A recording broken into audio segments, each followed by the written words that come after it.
with whatever they need or tutorials.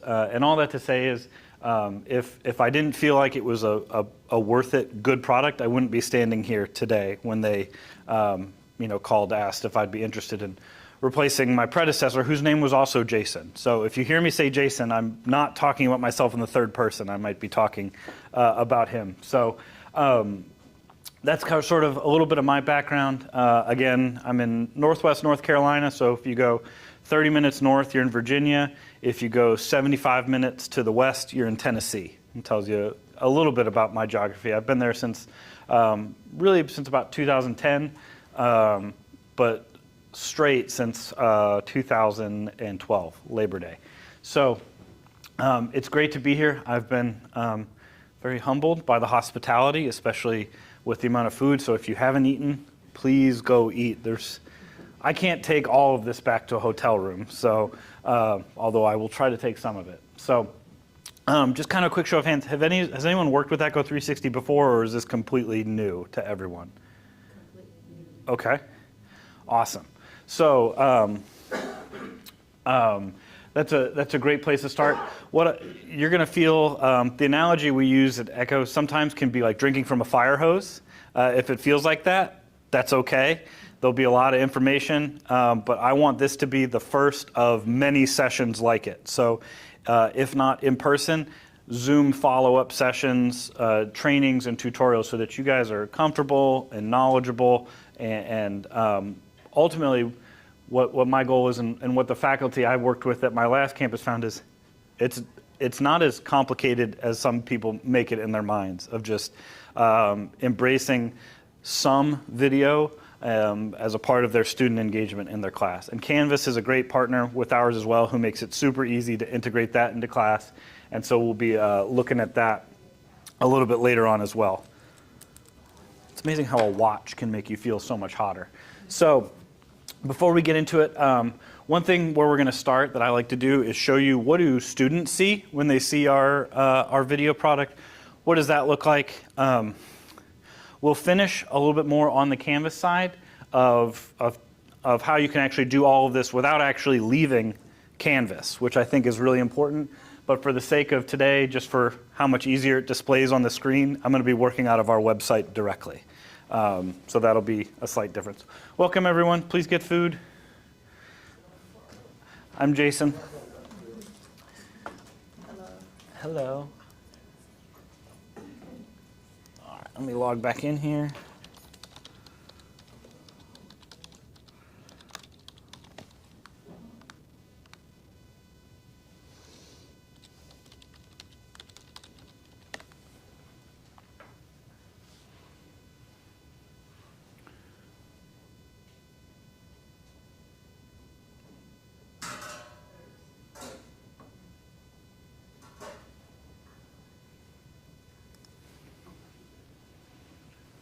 All right. So this is my Echo 360 course. Do we have any mammalian histologists in the room? Okay, I don't know what it means either. So that puts us all on an equal footing, but it is sort of how we, it's sort of the demo class that we have permission to replicate and use from one of our institutions. So if you go through and watch all of these, you'll have a much better grasp on the subject than you did when you started.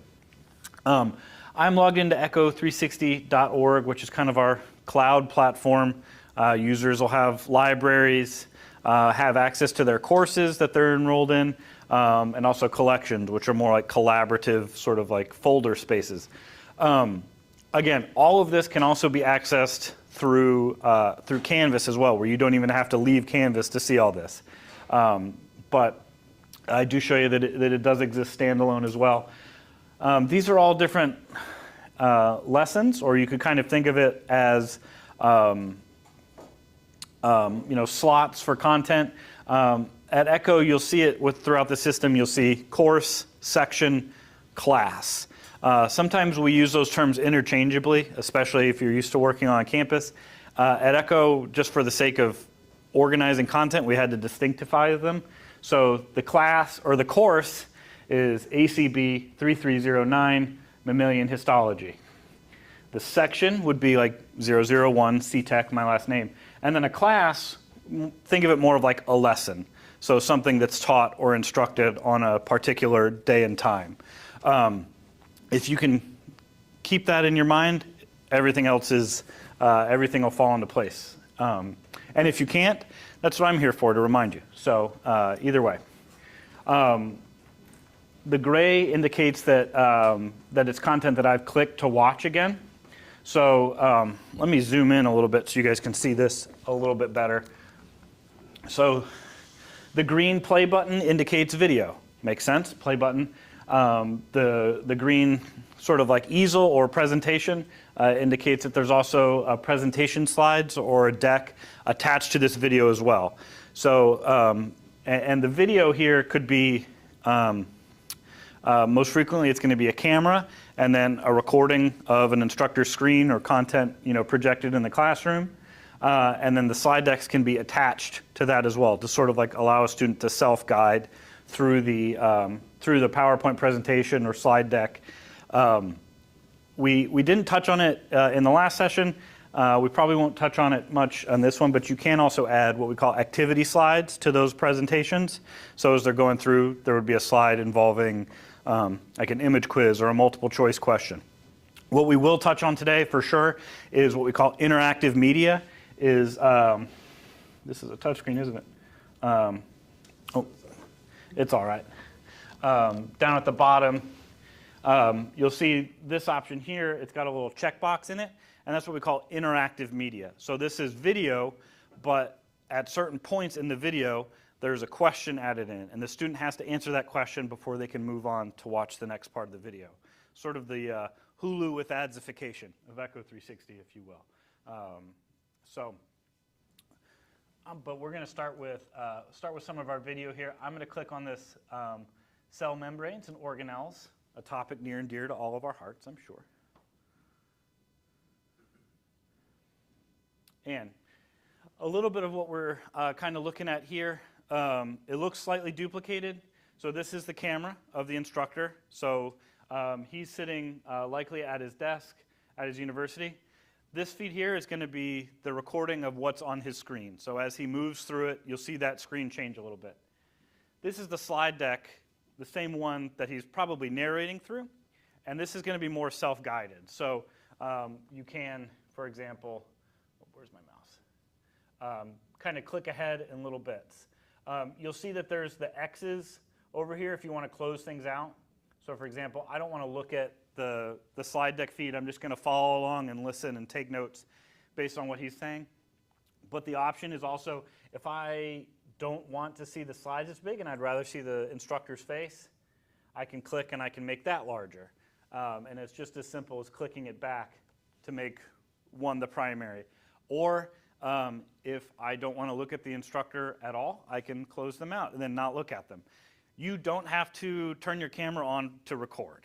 So I can read faces fairly well, and so as you're doing these recordings, you don't have to have your camera on. I think I would encourage it, and I think I've had a lot of instructors where over time they decided to start leaving it on because just the facial expressions, the human element increased. They realized it was increasing their views because students were coming to sort of like, they would say, I enjoyed this because it wasn't a completely polished product. Like, you skipped over your words. There was a fly all of a sudden that flew on the screen, and it was really funny when you swatted it away, and you didn't break, like, it became a reason to kind of like start watching. So the students can always turn it off, but again, not required to. You're going to see a lot of things here today. One takeaway I'd like you to also sort of bank is you don't have to use all of them. So if your goal is, I just want to start making some videos, even if it's just like little weekly updates to get out to my students, and that's what you would consider a success, that's what you can sort of have like the lens through. I certainly don't. When I left my campus, there were still a ton of features that most instructors had never even tried out yet. A small number had tried them, and with a lot of success at it, but everyone's going to be a little bit different. Everybody's students are going to respond differently, so I want you to feel like you've got the freedom to use what's going to work best for you and your group.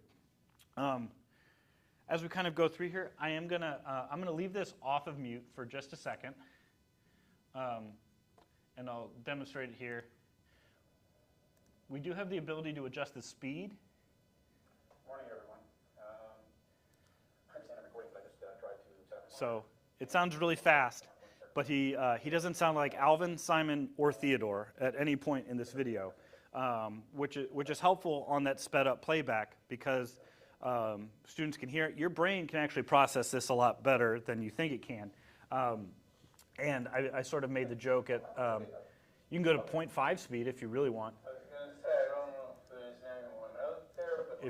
If you want to know what your faculty member sounds like after one glass too many, you can certainly turn it on that. But I show that to show that there's all sorts of different speeds. We live in a very, pretty podcast-heavy world as well. A lot of students already listening to them. And when I say podcast world, I sort of quipped last time is everyone is behind on whatever podcast they listen to. Like no one's caught up. They're all like 3 or 4 episodes behind on like 3 or 4 different podcasts. So the fastest way to get caught up is to speed them up so you can get back to that point. With the video here, it gives you the option to listen to it. The great thing about if it is sped up and you miss something, you can just rewind and go back to it and listen or slow it down as much as you want. I am going to now mute this, and I'm just going to let it play in the background. So as I'm talking, you can kind of see what's going on as far as the instructor teaching, looking up at the camera. When he's looking directly into the camera, that's the equivalent of me making eye contact with everyone in the room. So one quick feature, right out of the gate that's very helpful. Actually, I may not have it on this one. I'm not sure why. I could be the first one to watch this in a while, is there's a heat map. So as users are viewing these videos, the students can turn on the heat map. And what that does is it provides sort of like a peak and valley style graph to show where the most watched part of that content is. So a lot of times, especially for lectures, the first part will be high, and sort of like in class, as soon as you like give a hint that you're like done lecturing, you start getting your papers together and you start hearing the backpacks like rustle together, there's usually a drop off towards the end. So don't be offended there. We do offer closed captioned, or we work with some closed captioning providers to have that content done. What we'll go over as well later is making use of the ASR, or automated speech recognition, which is a transcripting feature. It's transcripts and closed captions are different. Closed captions are typically, they have to meet an ADA standard of like 99% accuracy. A transcript, ours are very, very good. They typically come out between probably about 93, 94%, which is really good for something automated. Obviously, neutral accents and how technical the language is can affect that in either direction. However, we do offer a transcript editor, and you could like true up those transcripts and then convert them over to closed captions if there was a need. So, real powerful tool there. But again, this is the player. You can see he's talking as he's moving through. He's just narrating through on his PowerPoint or his slide deck, and then he had set his screen to record. So whatever is appearing on his screen, that's recording there. Now, if you're going to be navigating around, that's where I do make the recommendation: one browser for work, one browser for your own personal browsing. I don't really need to know what your fantasy football team name is. But just remember, if it records, your students, you can always edit it out later, but in theory, it would be on there. So real quick, as we're logged in as a student, so this is what the students will see. I'm up at this top bar right here. This first icon is for notes. So a student can take notes on the video right from within the platform. What's great about this is they don't have to break eye contact with the computer screen in order to do that. Or they don't have to minimize the video to open up Word or some other program and switch between them if they want to. It maintains it. They can hear the audio and peripherally. What's extremely exciting about it as well is, I need to remember this. So we can see I've typed in this note. I've got a timestamp of where it was in the video that I typed this note. After we're done, I'll review. There's a study guide area where a student can click in and they can see their notes and they can see the timestamps from it. This is pretty vague. I could say this any number of times in a course like this.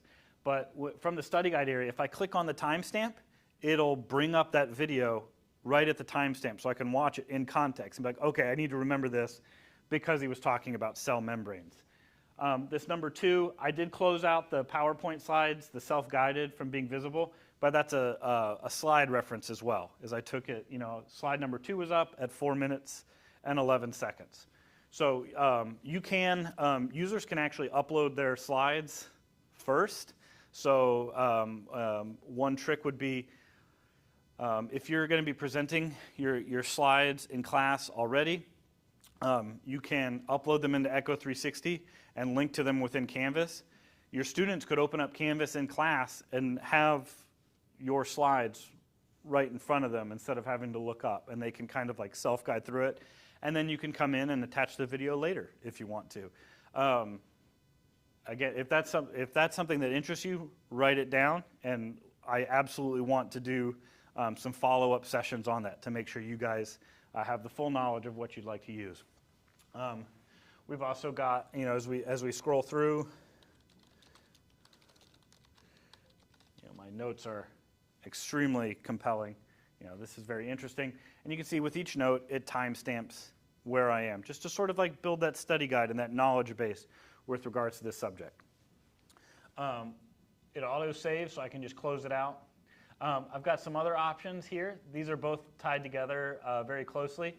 And that is, there's a Q&A or like a discussion forum built in to every lessons player with regards to the video, whether that's slides and or video or just one or the other. So as an instructor, if you're if you've pre-recorded this and this is something you've loaded into your course, you can, excuse me, I just had lunch. You can come in and you can actually preload these questions in here, or you can coach your students to use, I don't have any questions loaded in, but they can ask questions here as well. And as an instructor and a student, I'll show you today where you can go in and you can see where all those questions were asked, and students can see their answers. We can ask a question right here. Be on the final, that ever popular question. What's great is this light switch I call it a light switch, but really like a toggle, is that if I click it, we can have this in reference to class content.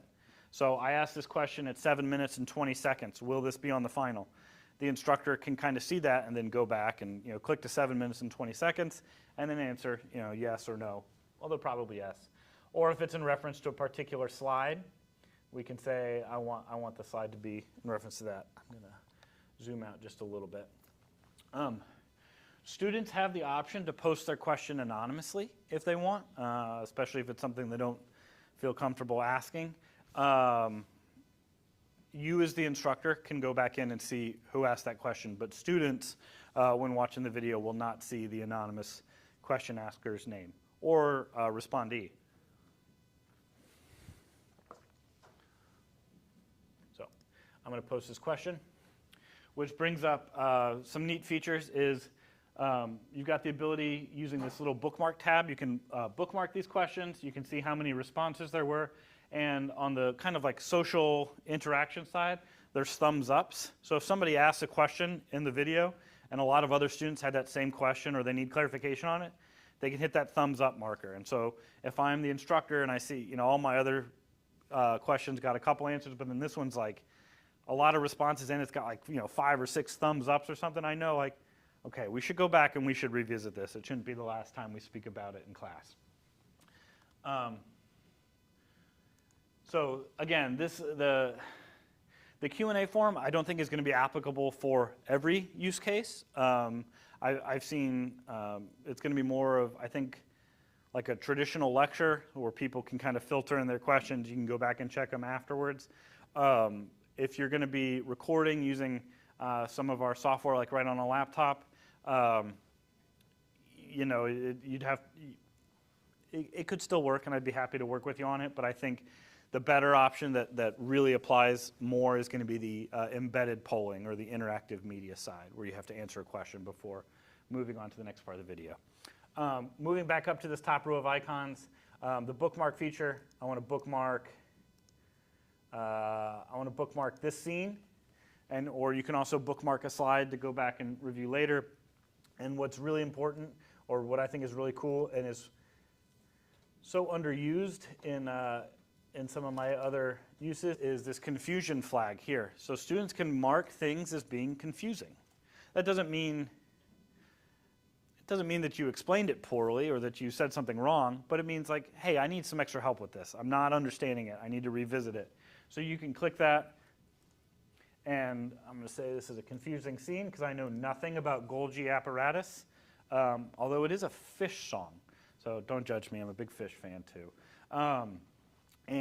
You can, the instructor will get a notification and an engagement area there. We are also revamping how instructors receive notifications to engagement features like this within the whole platform, and we expect to roll that out by the end of this first quarter of this year. So there'll be some really awesome changes to make it easier and faster. Dare I use the F word of Facebook style notifications as it kind of comes through there.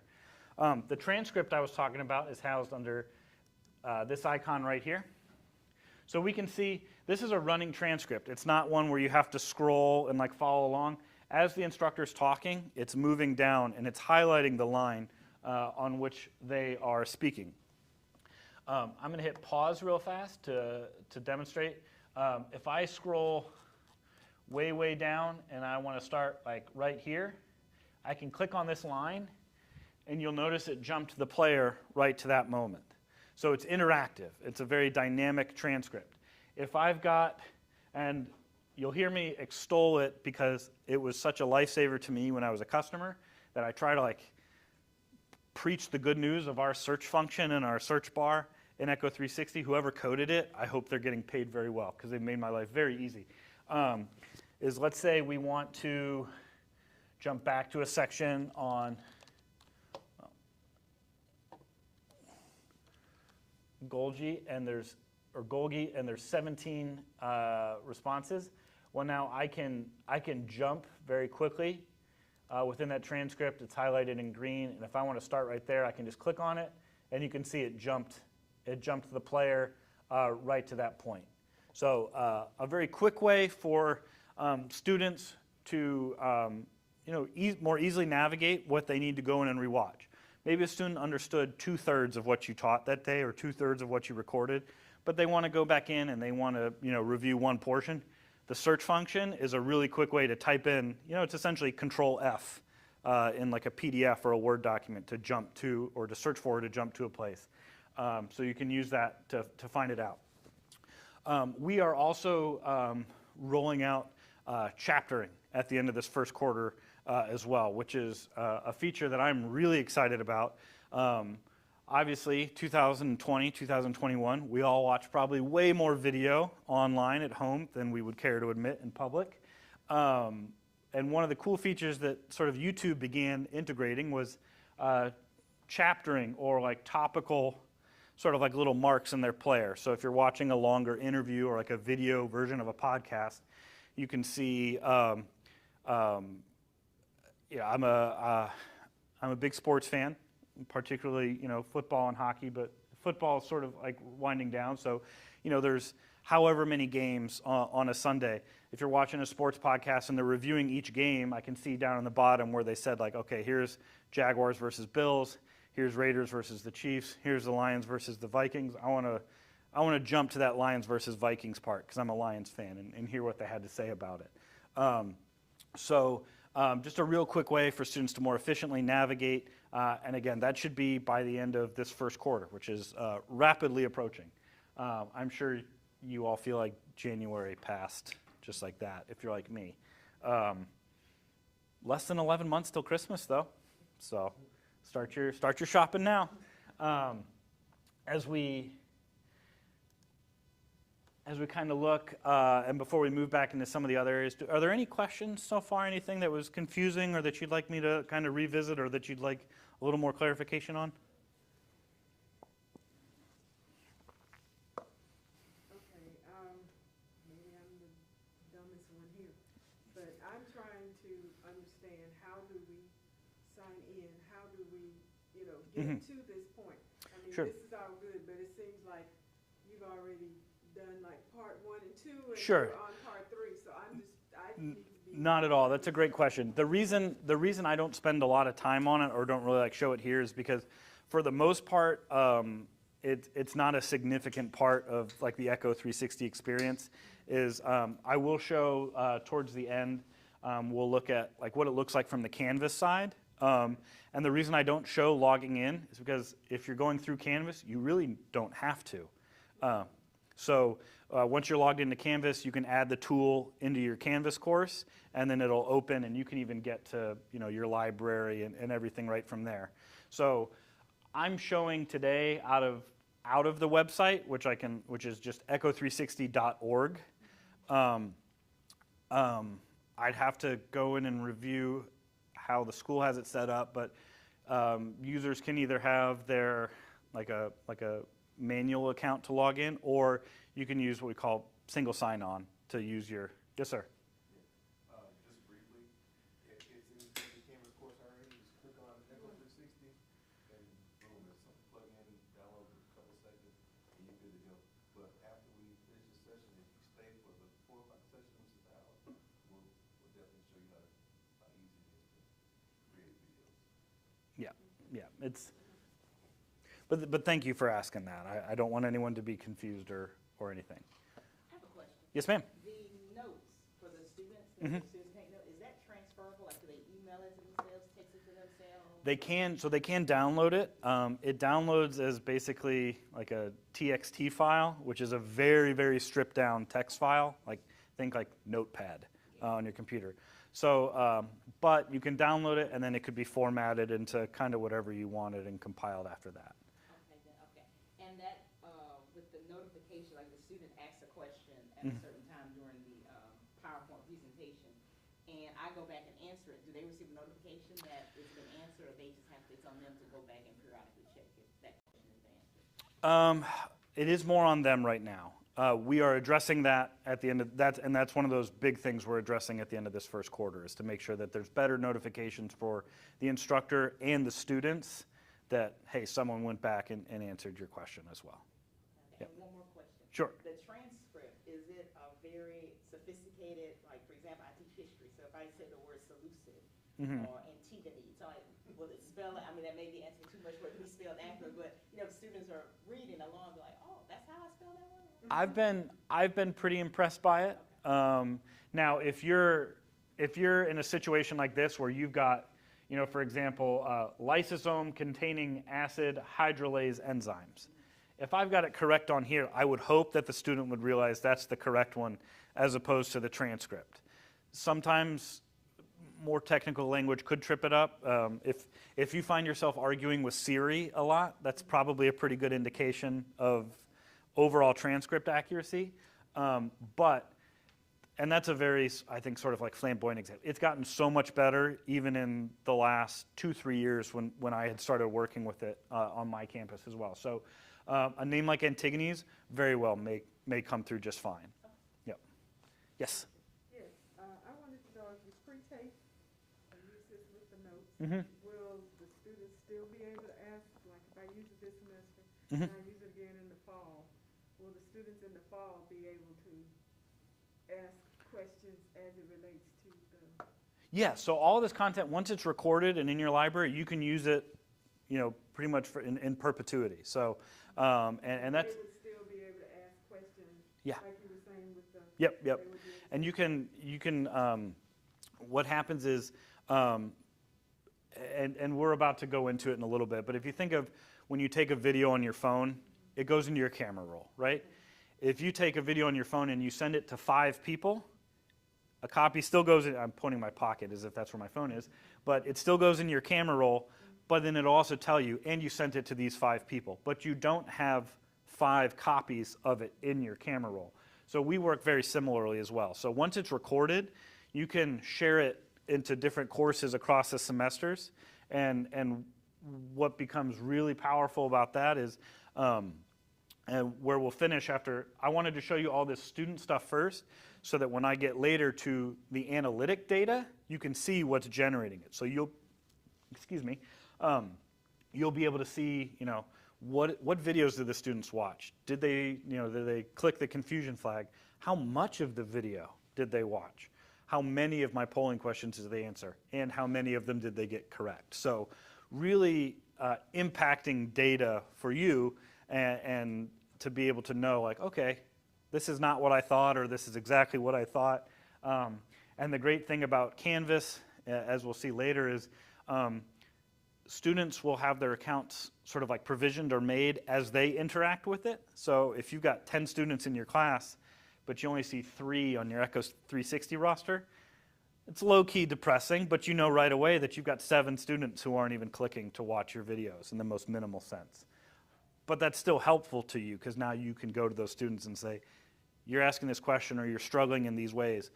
Everything you need is right here. And you're here for additional questions or clarification. Anything else? Does that answer your question, though? Okay, excellent. Students can quickly jump to another video just from using this little bulleted list page if they want, or they can click on the name of the course in the upper right here. I probably choose to use that. I kind of like the white background is very comforting to me. What I will show you down here at the bottom, again, I have already taken this quiz, so you're going to see the correct answer and you're going to see an incorrect answer because I've already taken the quiz. If I'm a student the first time doing this video, it's not going to, it's just going to say, it's just going to give me the answer to, or the option to answer these questions. It's not going to tell me right or wrong.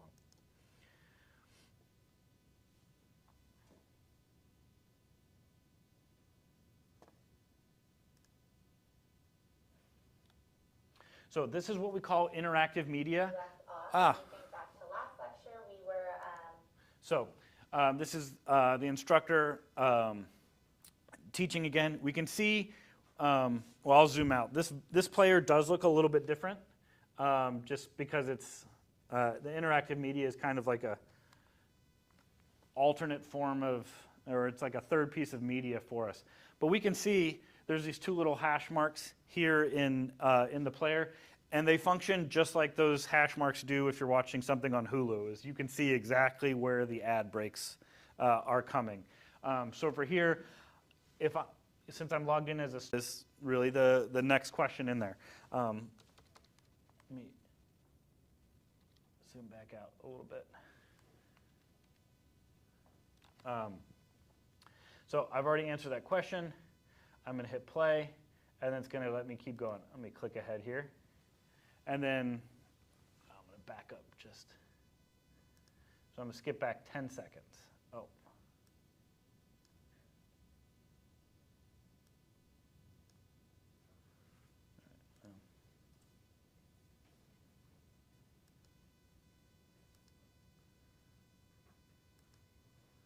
I probably jumped ahead too much. Apologies for some.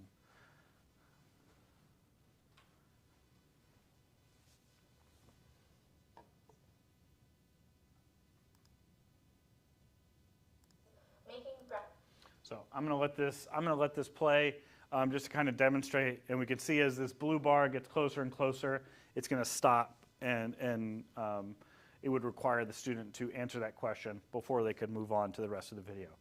This video only has 2, kind of for just the ease of demonstration, but you can add as many of them as you would like into a video, and you can see it automatically went here.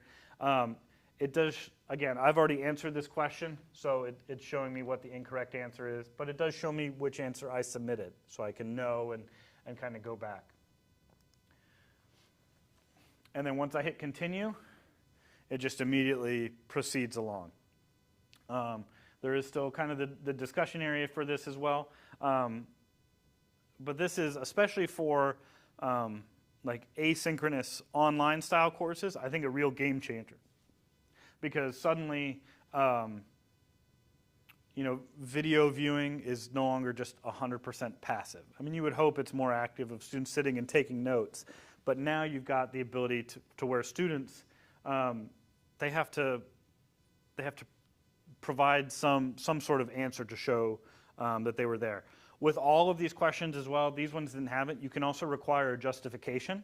So a student answers a question, and then they have to justify it or provide a short answer as to why they answered the way they did. So sort of a little bit more defensive, just like I'm just going to click B on everything and like move on forward.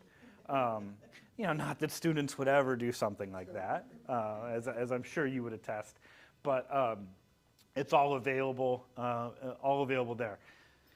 I think there's a lot of potential with the kinds of questions you can ask, so not just like multiple choice or an image quiz, but just kind of in terms of like what are you trying to learn about your students as they watch this. So there's real potential for a lot of like very formative questions asking. How comfortable do you feel about this topic? Ask the same poll question again at the end of a video and see if your answers are different after you've gotten that.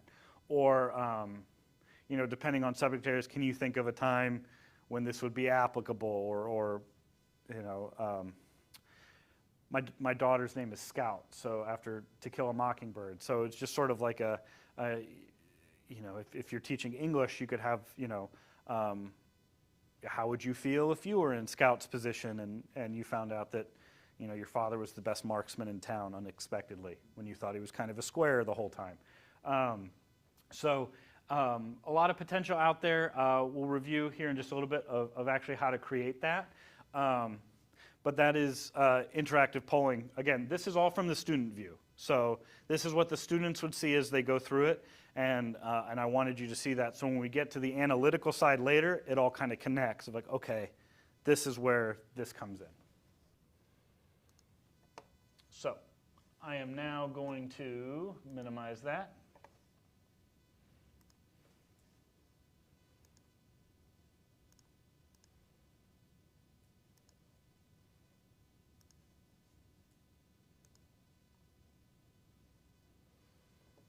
And we'll log in. Oh.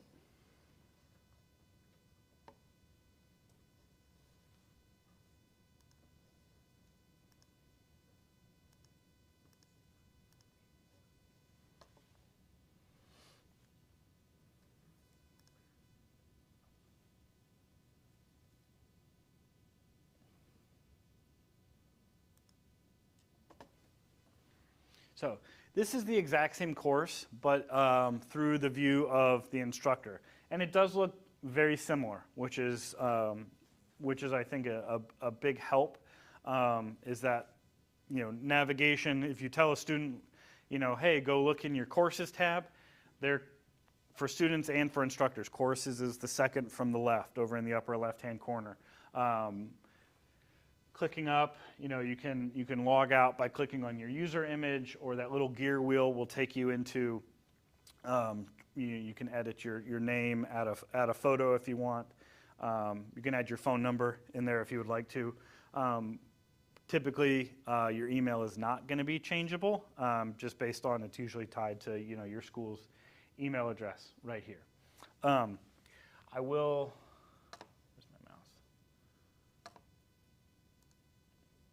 So account settings is what would do that. If you click on help, help takes you to our very extensive, extremely rabbit hole-like help page, and it's fantastic. And I say this as a former customer, not as a user, is that if you have a question, we've got screenshots and we've got how-tos in like text, easy-to-use spaces, regardless of your LMS and what you're trying to do. So if it's like, I forgot how to do this in Canvas, it's late at night, you can click, and this website is just support.echo360.com, or it's as easy as clicking the help icon here. This feedback, I love this feedback. It takes you to a website called Canny. And for everyone in the room, including y'all in the back, Canny is our feedback request or feature request system. So if there's something there and you're like, this doesn't make sense why it's set up like this, or could we have this feature added in? You can actually submit those as a request. They are like upvotable by other users as well, and we look at that list with a high priority of, a customer asked for this and it got a huge reaction of upward votes. That means we probably need to start working on that if it's something we don't have. One thing I love about Echo is I worked at a small rural North Carolina community college, and we put feature requests in there that are now in the product because a lot of other people, dare I say, echoed our sentiment about it. So we're responsive to our customers, and we want to be dynamic in how we help with that. Legal is the terms and conditions that I'm sure you read every single time presented with them. And we'll get into in a second. Downloads is where you can actually go. You've got a couple options for actual video creation. You can download what we call Universal Capture Personal onto your laptop, log in and record with it. Or we've got another option called Browser Capture, which we will kind of look at and move into as we look at how we've talked a lot about video, but how do I actually create one, right? So on this computer right now, we've actually been recording this whole time. You saw me sort of hit it when we started, and you can see the little Echo 360 icon with it's got a little red recording light on top of that light, indicating that a recording's going. But I haven't really done anything extra. I've just been teaching as if it wasn't recording, answering questions, and it's been recording whatever's been on my screen, and it's also been recording my audio as well. This microphone and that camera are separate from what we've had going on. So I'm going to click and I'm going to open this just down at the bottom to show you what it looks like as a recording's going. You can see as I'm talking, there's a little audio meter fluctuation. I think I'm at a pretty good spot, mostly green. It kind of goes into yellow. If you're talking and it's like red and staying red, you either need to move your microphone further away or move yourself further away, because that's going to create a very the only term for it is like blown out experience for where you're kind of like throwing your AirPods across the room because it's so loud. Again, I have 4 children, so there's a lot of cartoons on in my house, and when you're watching SpongeBob on Amazon Prime, the show is at a very normal volume. And then when it cuts to the Nickelodeon logo marquee before everything, the volume's 3 times higher than the episode. So for 30 seconds, I'm just screaming, turn it down. And then it comes on and it's fine. So we can see the meters moving. It is recording. The nice thing about the software is even before it's recording, you can do a little test and see where your audio levels are. I say that. If that meter's not going up and down, don't hit record, because it means there would be no audio recorded. And the only way to add the audio in is to re-record it. And you probably nailed it the first time. And it's always that time you feel like, oh man, I nailed that the first time. I'm so ahead. And then you look and you're like, well, my mic was muted the whole time, so I got to go redo it. It's happened to me. So I always tell people to check their audio. Right now, I've got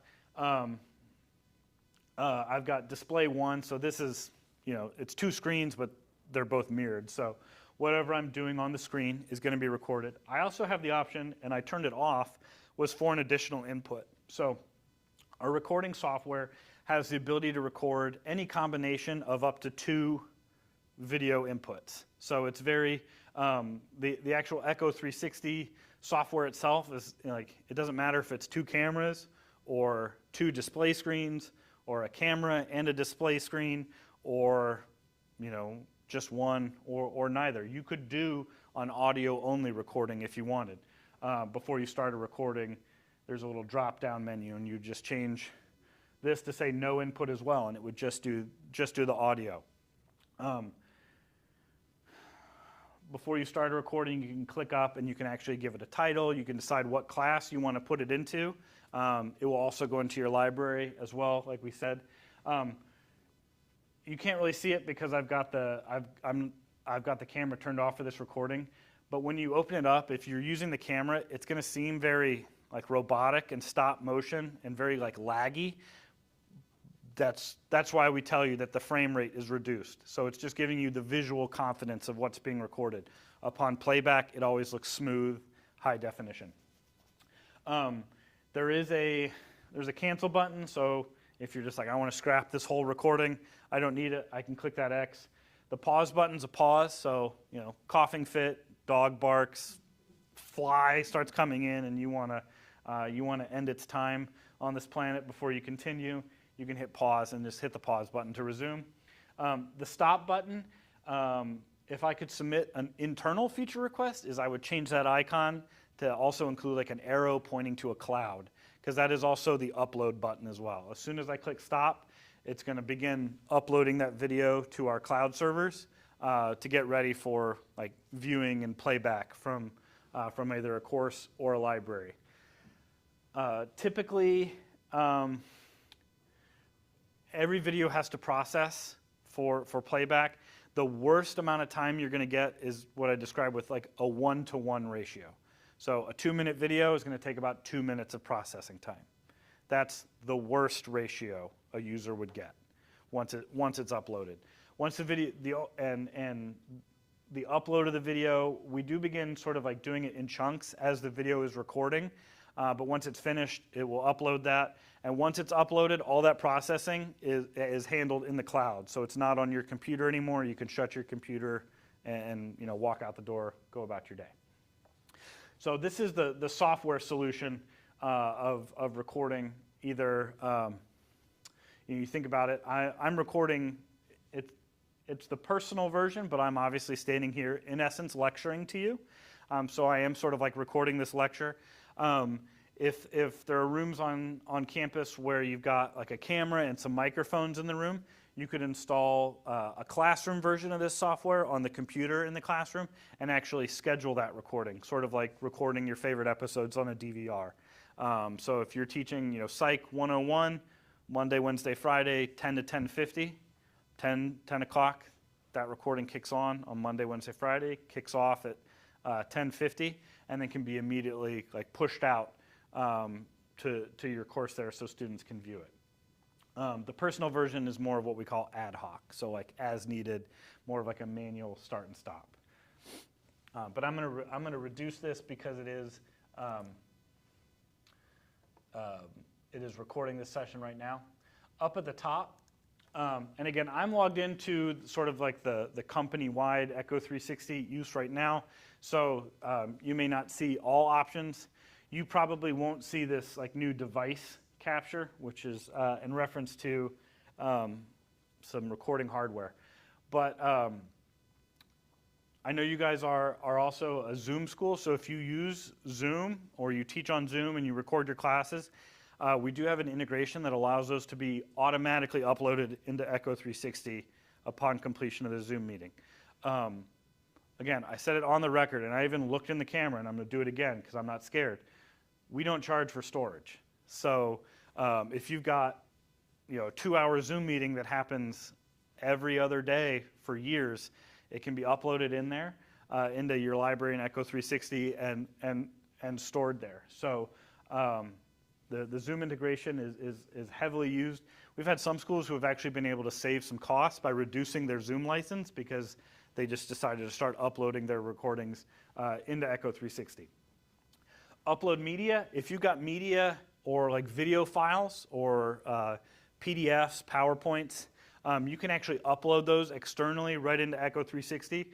I think that's really neat, especially depending on what you're teaching, or the example I use for like external video being uploaded is we had an animal science instructor, and there's a lot of chicken houses in the county where I live. Tyson Chicken's like the #1 employer after Walmart and the hospital. Go figure. And so an instructor of ours was recording video on his cell phone walking through the chicken house. And then he was able to take that video and upload it into Echo 360 for his students to view. And so they essentially got like a very virtual field trip there. Some of that was during COVID, when some of those places just weren't allowing as many visitors or tourists tourists or tour groups to go through.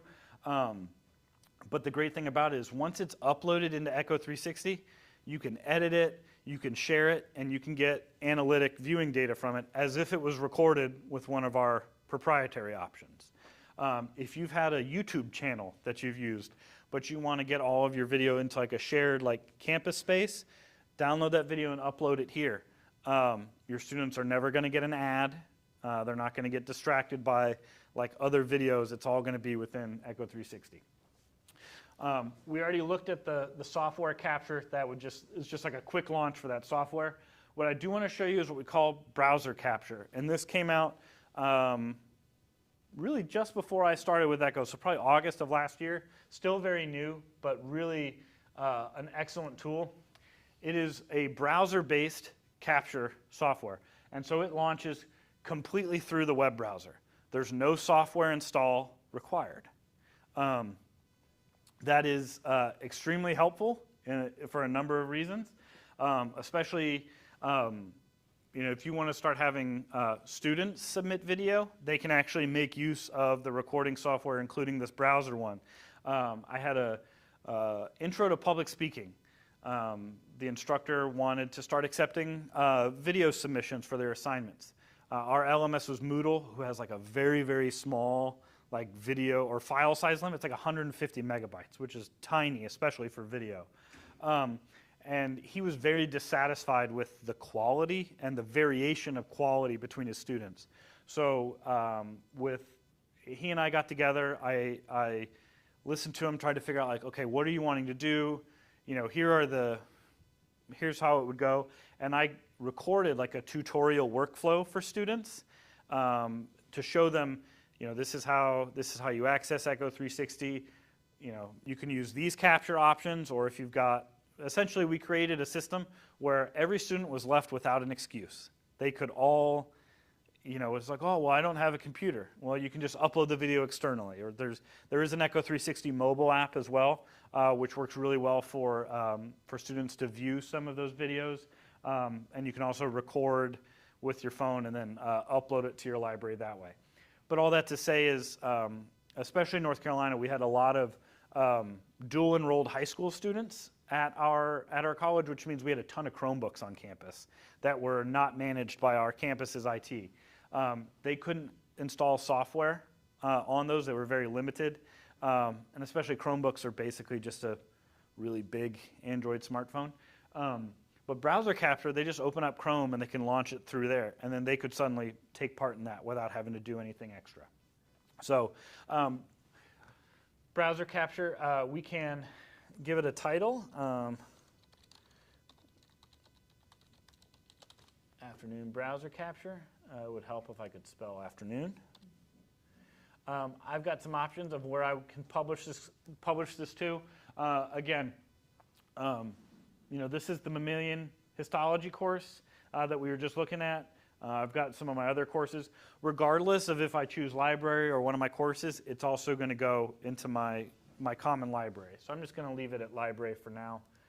The camera, I do have the option to select a camera. And it's showing you guys. So, if you weren't expecting to be on camera. And here I have the option to, and here's what we're going to do.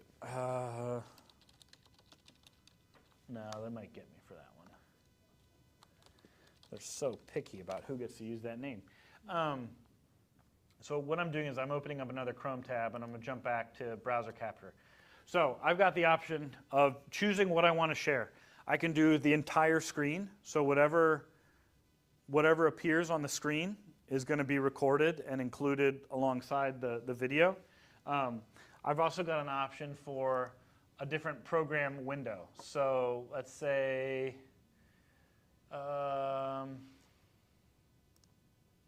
calculator. You thought I was going to click on Candy Crush, didn't you? Proud to say I've never played a single round of Candy Crush. I can't say the same thing about my friends. I've got some friends who were hopelessly addicted for a long, long time. So here, if I've got the calculator window open, so if I want to only record what happens within that calculator program window, I can isolate out everything else, and it's only going to show that one window. Helpful, especially if you've got a lot of things on your screen, or everyone's desktop on their computer is way messier than they would care to admit. Or if you've got, I've got grades in the background I don't want students to see, but I can't really like close them out and minimize them just yet. This is a great way to kind of hide those other things. The other option is you've also got the option to record a Chrome tab. So, you've got Echo 360 open. Maybe one of the other ones is, you've got your LMS gradebook open or some sort of other site.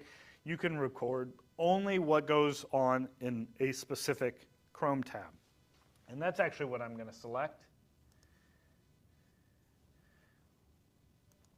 And so we can see it does go side by side. This is where some of the differences between the software recording that we're already running and the browser version, there are some differences. Here I can choose one camera and one screen to record. But I couldn't do two screens with the browser, or I couldn't do two cameras with the browser. It's up to one of each. Whereas with the software, it allows you to sort of, I've got my facing webcam and I've got a camera pointed out. So I want to do both of those cameras. We are also looking at adding some additional channels to some of our recordings, and that should be sometime this year as well. We've had a lot of customers say we've got a need to have some extra recording channels on there. You'll notice down here this microphone is not moving. So ordinarily I would tell you don't start recording, but that's because the microphone in the cameras is being used for our other recording, so it's not able to be used in two places. So it gives me that 3-second countdown, and then it begins recording. So I don't have to stay on this page.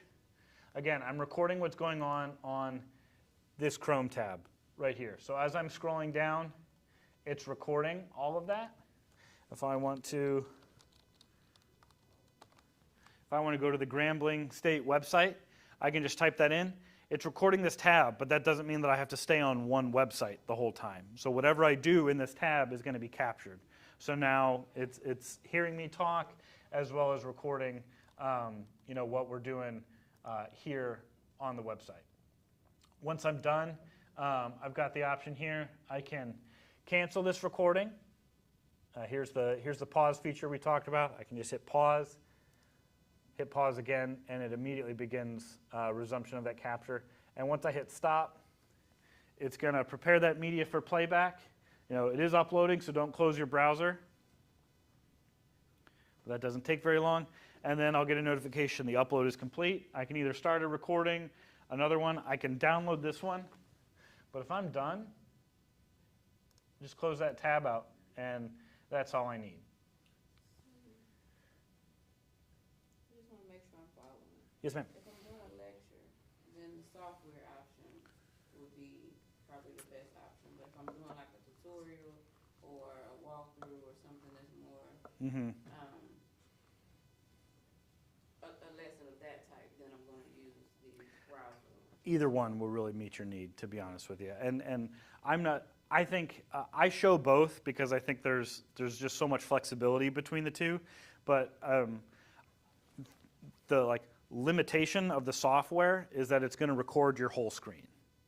So the limitation of the browser capture, though, is if you say I want to record what's going on in this Excel window, you can't then bring up Microsoft Word during that same recording and show that. You'd have to stop the recording and do a separate one. So it all kind of depends on what you're wanting to accomplish. I think both of them are fantastic, and I'm glad we have both options. Does that sort of clarify? Okay, good. I'm going to click into my library, which is, again, up in the upper left-hand corner. All users have this. And look, there you can see that's the browser capture we just finished.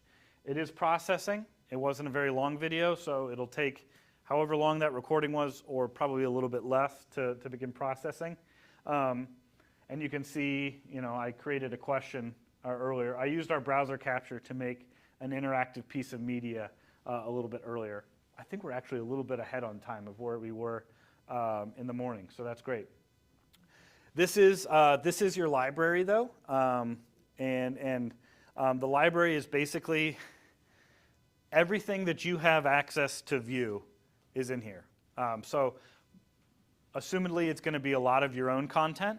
So, videos you've created, slides you've created, polling questions you've created, but it will also show things that have been shared with you. So, if you're instructor A and instructor B shares a lecture with you, it would show up in here. It's just that rather than your name here, it would be notated by their name.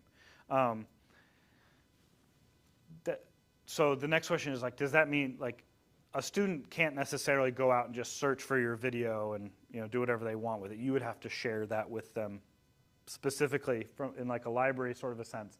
But even as instructors, it's typically set up where, you know, you might be able to share a video with the instructor. That doesn't mean that other instructor can then like steal your lecture and upload it into their course if you didn't want to. But if they wanted to be like, hey, could I at least take a look and see what you're doing? You can do that. Most frequently, other people's content shows up through this collections feature. Collections, I would expect to see just a launch pad of growth, especially in this calendar year, as we add some more features and benefits to it. But probably the best way for me to describe it is similar to like a collaborative like folder or a shared folder, say in like OneDrive or Dropbox, where you've got like an owner of the folder and different individuals can upload and or edit the files that are uploaded in there.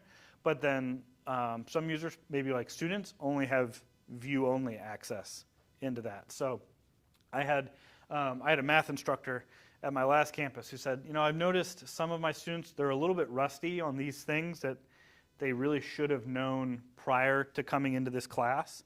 So she created a number of videos, and she said, I don't want to make them gradable. I just want to add them in there as like sort of like some supplemental like refresher videos to go back and learn how to do this. And so she created a collection.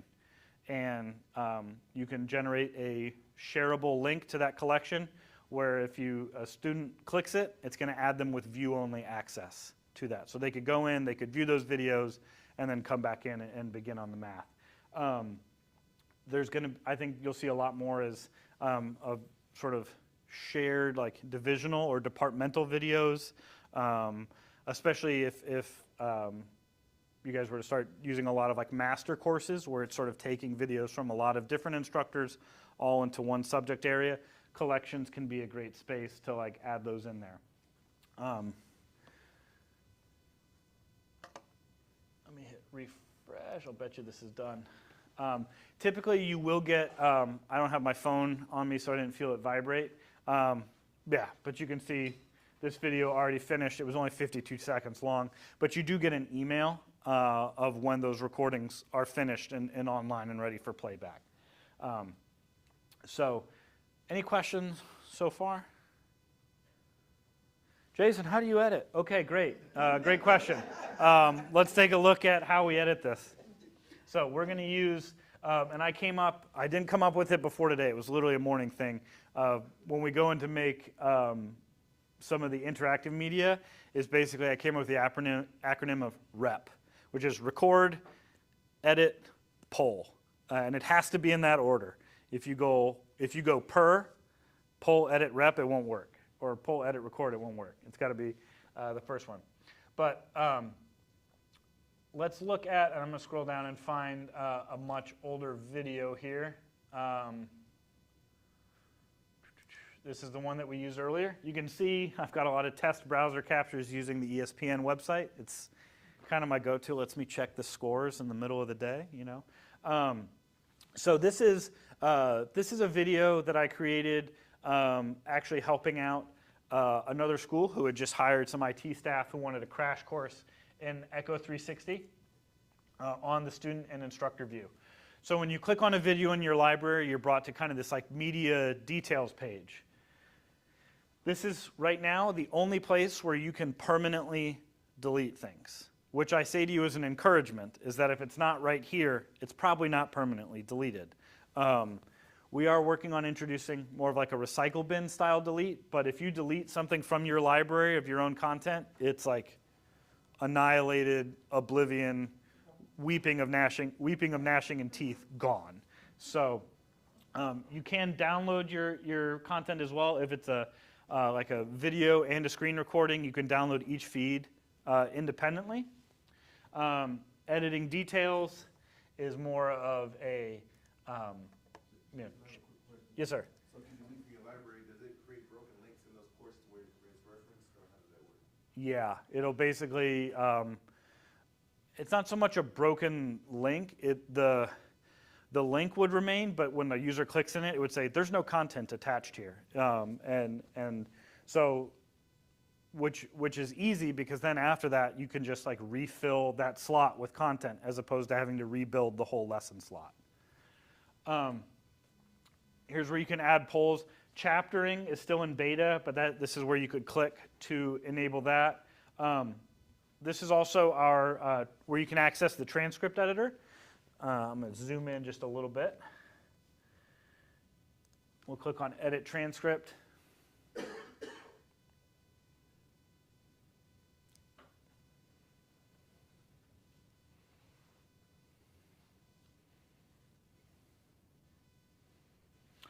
And here is our transcript editor. And this probably gives you a really good breakdown of, I can like read this as exactly how I spoke it, and you can see sort of the language, like it spelled things correctly, but maybe it was just a little bit off. Sort of like, sometimes transcripts, I make the illusion, Norm Macdonald, rest in peace, my favorite comedian, used to make the joke is like, Canada is like if you explained America to a group of aliens and then they built it and they like beamed you there, and it's like, it's almost there, but then there's still like some really key differences of like, it's not quite the same thing. Sometimes the words will be spelled correctly, but it might not be the right word. But you can see like, awesome. So again, most students are going to interact with that, go through Echo 360 quite a bit through the LMS interface. This is an unedited transcript. I can click play and I can hear it along with it, so I can go back in and kind of like edit that out if I want to. It'll even pause when I type so that it's not going to keep typing, and it's a very and I can even search through it. But once I'm done with the recording, this is all, I'm not saying you have to do this for every video, but the option is out there. If you're sure that like, hey, I know this is at like 100%, 99% confidence there, I can click apply to closed captions, and it will convert that into a closed caption file that you can turn on with the video. When I click this edit transcript option here, and you can see this one's pretty confident. It said 98% word confidence, that the automated service which came up with it was that confident. So there's just going to be some little spot checks I might have to go through to like true up that language. If you've never closed captioned any of your own content before, you'll understand why it's so expensive to actually like manually do it in like the ADA like compliance way, because it's not one of those things where you can like, oh, I'll throw on some music in the background, I'll keep a TV show on, and I'll just kind of like, you have to be locked in to make sure it's exactly what you want. But with that, I'm going to click, I don't need to save as a new version, but if I did, it would give me options to share through there, but we're just going to back out. I used to do, I liked to do the transcript editor with a lot of my shorter tutorials that I would make as an IT staff on the campus. My philosophy was, if I got a question, I would answer it. If I got the same question, the exact same question a second time, I would record a video answering the question. And I think it will probably apply for students as well, that you're probably going to get that question more than once. So especially if I just didn't want to type out the email, answering the question in video became a really easy way to just, here's the answer and here's what it looks like. As a former like IT staff, my tutorials, my goal was a minute or less, because you're taking your time on a day to ask me. I want to make sure that I get you a response as quick as I can, and that you can like complete what you need to as quick as you can. So I would say a minute or less. I'm going to tell you how. I'm not going to tell you why, because that would just add time. I'm just going to tell you how you do this and send it off. So my normal self-deprecating sense of humor wasn't necessarily present in most of those. But I would tell you how to load something into Moodle if you needed it. Let's go back to our video so that we can actually edit this. And by edit, I mean edit the actual video footage. So this is a very intimidating way of saying, once you make edits, anywhere that this video is used, those edits are going to appear. So if this is a video and you teach this course in 5 different sections this semester, and you've got this video posted in all 5 of them, it's going to push these edits out to all 5. So my hand is sort of like the source, and my fingers would be the section there. If you've recorded some video and you want to use different versions of it, you can actually save as a result of your edit. So very much like saving as in Microsoft Word. I'm going to save this as a new version and send this out while maintaining the original in its sort of like unchanged form. So this is a great demonstration of this because I didn't get to demonstrate it earlier. We consider our editor to be indestructible. And by indestructible, what we mean is this content, I edited this content this morning, but it wouldn't matter if it was this morning or if it was 6 months from now. I'm going to clear these unsaved changes. And it eliminated all those edits and restored this video back to its original form. So really, our editor is more like the hide feature in Canvas. When you click hide, it's not deleting it, it's just hiding it from the viewer. So our editor works analogous to that, is you're not actually deleting that part of the video, you're just kind of hiding it from the end viewer. So the most frequent edits are, I just need to take a little bit off the beginning, and I need to take a little bit off the back, so students as they're watching don't see me kind of squint, and you just get like a really close-up view of my forehead. So with that, let's say I know that I actually start talking right about here, the 10-minute mark. I can either drag this pink bar, as long as it gets ahead of that blue one where my edit starts, or it would cut that out. Or the really quick way to do it is this little trim in button here. Click on it, and it's going to jump to wherever my cursor is. So when I click play on this video, relative to the entire piece of content, it's not going to start at 0, 0. It's going to start at 9 minutes and 38 seconds. So, and that's going to be hidden from the student. I can always adjust that back as I need to. It works the same way at the end. I know that this video I finished, right about 1:16, but I wanted to let it go a little bit. Click the trim in tool from there, and it now zooms that in. Jason, what about in the middle of the video? Great question. So you can do this in the middle of the video as well. You can kind of like Swiss cheese your video. And a lot of my training tutorials, I said they were a minute. That's what I got sent to the end user. The actual videos itself were sometimes up to 4 minutes of me just cursing and slamming my mouse because if anyone clicks restore to original at my old job, they're going to get some very colorful videos, indeed. It's not the original script. One thing I really love about the editor is this kind of like audio, like EKG style bar, is because it tells you where your audio, where there's like some breaks in it. As you're recording, keeping in mind that you might edit this out later, especially if you mess up, it's a really helpful tool is if I over my words at one point, sit there silently and count to 10 in your head. And that flat space, you'll know that when you start talking again, you know that that's where you're like, you can kind of visually indicate to yourself where your edits need to take place. And it'll just help you kind of speed up the whole editing process rather than like trying to click through and listen ahead. So I'm going to zoom in a little bit. I can zoom in quite a bit. I can zoom in just a little bit if I need to. But let's say I know, I messed up,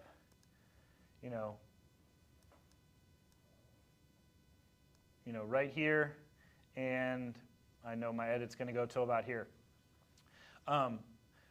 What I'll do is I'll click this little hamburger icon. I'm motivated by food more than anything, so it's a hamburger. And I've got some options. Insert clip means I can actually insert in a clip right at this spot.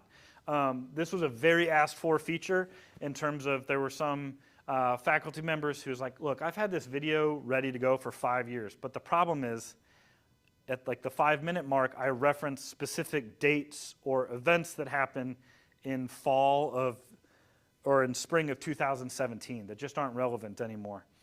But I would like to be able to replace it with current information, so that way I only have to record for like a minute, not an entire piece of footage again.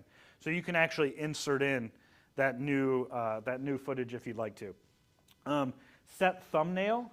You can actually set the thumbnail image, so when you're scrolling through your library or your students would see it, it'll have a specific image. That's really helpful, especially if I was recording from my laptop right now, it would be pointed straight up my nose, which is the least flattering view of anyone. So you can kind of go back in and say, like, I want to use this headshot as the thumbnail instead of me like looking down like to start the video. But what we want to do here is we want to split the clip. What splitting does is it basically, quite literally, splits this clip into this section and this section, but it just plays them through continuously, so it's not going to really affect the end user there. So I know I want to take this section out here, so I'm going to click ahead. This is where I want my edit to start. This is where I want my edit to finish. And now I can just do that little trim in tool right there, and in the middle of the video, it's removed that chunk out of both the audio and right here. So most frequently, I use the audio cues as like when I need to start editing, because it's probably me talking and I've like messed up.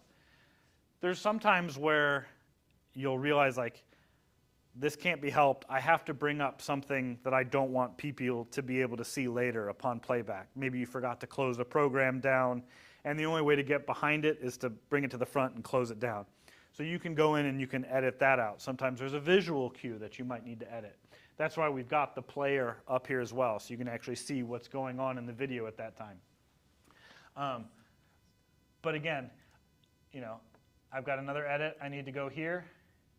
I'm going to split the clip, move ahead to, this is where I want the edit to end, and go from there. It works, or I can go right to left and work it in reverse using the other tool there. The editor, I think, is the easiest part of Echo 360 to overcomplicate in your mind, because we think video editing and sometimes we think like darkroom.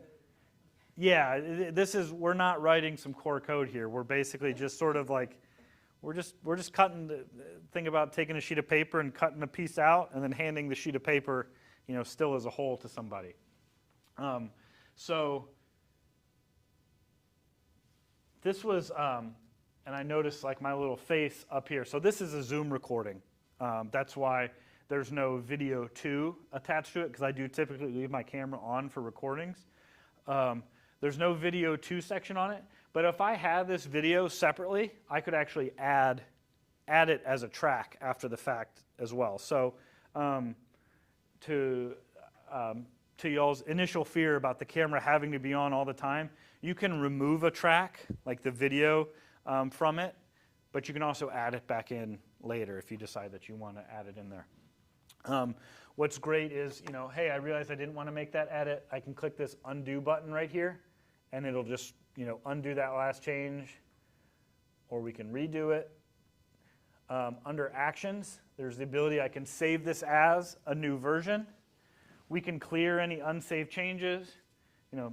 Set the thumbnail will let me upload an image or choose a point in the video, or add a track, which would allow me to add a video 2 channel onto this video.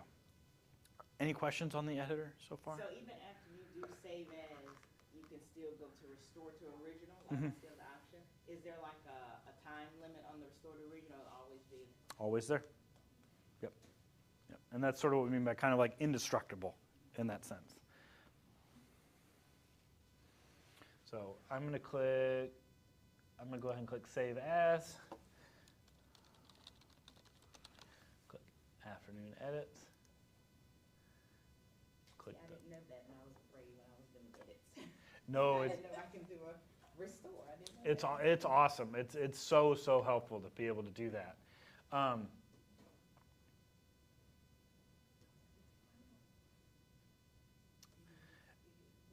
And we can see once we click it to save as, it is going to process that as a new video. But if I scroll down, I'll see the original like source video, and then here's my edited one. So I can make as many versions as I need to of a particular video. And which kind of is sort of like a neat thing of, let's say you're teaching on, a particular chapter or unit in one video, but there's like 3 main sections to it. If you wanted to break that out, you could essentially edit, this one I've edited out parts 2 and 3, so it's just part 1. Edit out 1 and 3, and now you've got a part 2. And you could save those as new versions and kind of share them out as like shorter chunks of your own content as well. You'll hear a lot, even from us, meaning Echo 360, is if you've got an hour's worth of content, if you can break it into shorter chunks, shorter multiple chunks, that tends to be more effective as far as like the actual engagement of the students watching it. So, and by that I don't mean condense it down to where you're teaching an hour's worth of material in 15 minutes. But instead of doing a 1-hour video, make it 4 15-minute videos or 6 10-minute videos. And you can, link to them that way. And it, much larger sermon on human attention spans than we have time for today. But it does correlate to, correlate to being a little bit more effective in terms of that. I don't think I showed it in the morning session, so you guys get sort of the super secret cheat code here. A neat thing about that is when we go into the course, if you've got, like, let's say, Unit 1, and you've got 2 or 3 videos that are all underneath like that same unit, we can create what we call a class group, which is essentially just like a category under which different videos can be nested. So let's say, call this the Grambling unit, G unit, I guess if you really want to get technical with it. And then I can click reorder. And now it's as simple as I'm just going to drag this down until it kind of highlights blue. And you can see it's kind of like indented underneath that Grambling section. And so now it's expandable under there. So if you had multiple units, units 1, 2, 3, 4, and then they click to expand those videos and see them from there. As far as Canvas goes, you cannot link specifically to like a category of it, but you can link either to like the full list of videos or to a specific video in the course there. So you can take the videos and put them into an assignment? Yes, ma'am. And Canvas is kind of, I won't say favorite, but we really like working with Canvas because they're very open to allowing those tools to be as integrated as possible into the LMS. They put a real focus on that. Before we finish off, let's take a short commercial break. I need to use the restroom. So I don't know any other way to say that. So I'm going to remove the microphone and I'm going to pause the recording. We ate good before your 1 o'clock session. We did. So it's not that. I just also drank a lot of coffee and water, and I'll be right back.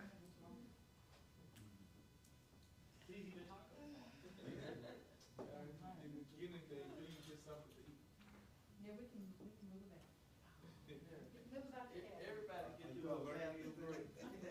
Yeah, I'm not going to that, I need to get up. I have a question. How did your family centipede go yesterday? Oh, and all right. You said his part didn't go too good. It went okay. It went okay? What was he expecting? Well, anything he does, he always expects something to happen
one of your students, she ran water in the class? Oh, did she? Oh, you didn't get it? Okay. No, I don't, cause after, which class? It must have been, Ten. 8 o'clock. Oh, the 8 o'clock class? Somebody in the 10 may have gotten it, I don't know. They didn't say anything to me. Now, after the 10 o'clock, Dr. Wilson has a class. If they left it in there, then that would be his students. It's not a question mark, but At 11 o'clock, they would have live gotten stream it. Oh, yeah. 360. There's no class at 9, so. Yes, you can live stream. She said you were gone. So it does have to be associated to a course and section, but I can show that. But yes, you can. So, and you can even do even this like personal version right here. You can live stream that. So if you have a weather delay or days where students have to be home, or I guess people are still getting COVID and having to quarantine sometimes, that's an instance where you could live stream as you lecture, and that student could log in from their computer and view it, even if you were still teaching in class. So, Did you see them? They would see you, did you see them? no, ma'am, no. So if you wanted to see them, that would be an instance of like sort of the idea of you can live stream through us, or you could do a Zoom or a Microsoft Teams meeting and upload that in. I did mention the Zoom integration. We also have a way to integrate with Microsoft Teams as well, and WebEx. WebEx should be coming by the end of this first quarter as well. But Teams and Zoom we can configure right now, as they say.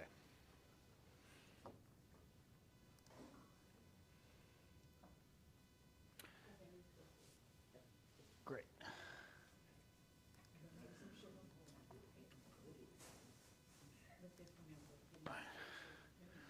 So we're back kind of in our library. What I want to show you next is I want to finish. I'll show you how to create some interactive media or embedded polling. We're going to look at what the analytics look like.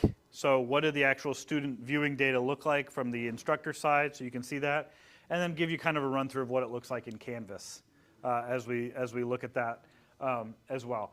That's a lot to kind of cover. We've got about 22 minutes. I don't want you to think that this is the only time you're going to hear me say it. So I used to sort of just like, not if, but when you forget what I said and you need a clarification on it, I want you to know I would love for you to ask.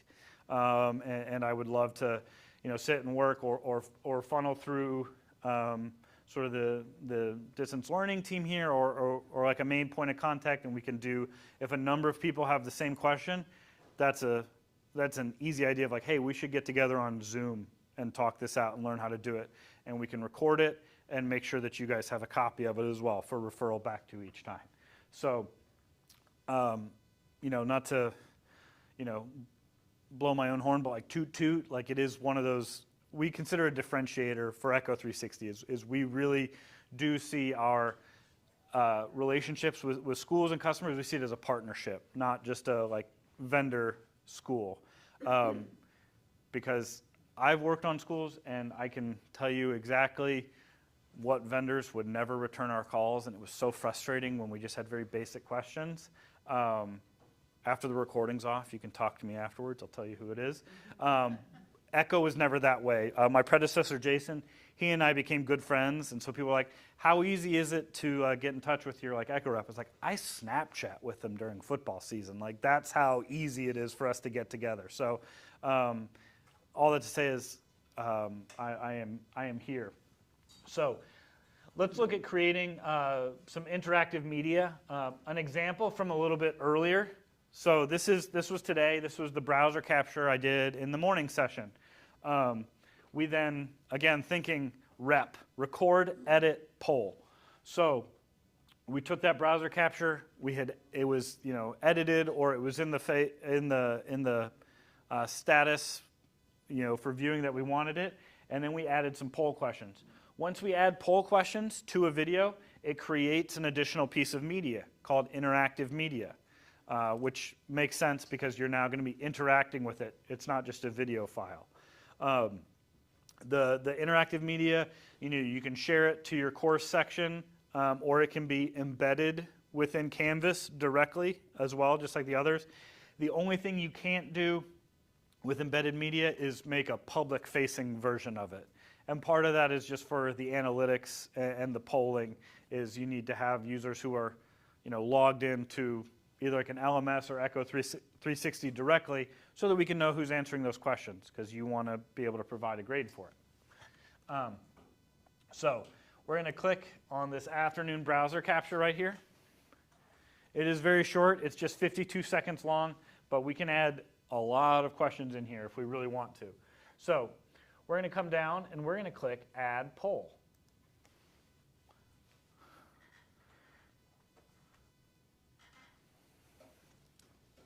We're then brought to a page that looks a little bit like the editor, but also very different.